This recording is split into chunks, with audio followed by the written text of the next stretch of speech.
নেতাজির নামে এত বড় আস্পর্ধা কোথা থেকে হচ্ছে, বিজেপির অবস্থান কোথায় আমি জানতে চাই, পশ্চিমবঙ্গ সরকারের অবস্থান কোথায়। আমি এই বিষয়টা নিয়ে আগামী দিনে কি মুভমেন্ট করছে আইনসভার মধ্যে খুব তাড়াতাড়ি দেখতে পাবেন। আমি আমার দিক থেকে আমার ক্ষমতা অনুযায়ী মুভমেন্ট করব। আমি অবাক হয়ে যাচ্ছি। আমি সমগ্র বাঙালি সমাজের মানুষের কাছে বার্তা দিতে চাই যে আজকে বাংলার মাটিতে দাঁড়িয়ে বাঙালিদের বীর পুরুষ নয়, ভারতের বীর পুরুষ দেশ নায়ক আমাদের নেতাজি সম্পর্কে যারা এই ধরনের বলার সাহস পাচ্ছে কোথায়?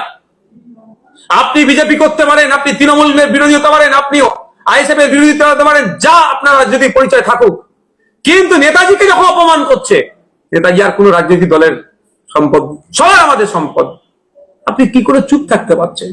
ও আপনার দল বিজেপি আছে, ক্ষমতায় আছে বলে আপনি চুপ আছেন? তাহলে আপনি নেতাজির থেকেও, নেতাজির কন্ট্রিবিউশনকে আপনি ভুলে যাচ্ছেন। অনুরোধ করব, প্রতিবাদ করুন, সোচ্চার হন। দেখেছি ফেসবুকে বেশ কিছু মানুষজন প্রতিবাদ শুরু করেছে, দিকে দিকে প্রতিবাদ হোক, তাদের বিরুদ্ধে পুলিশ অ্যাকশন নিতে বাধ্য হবে।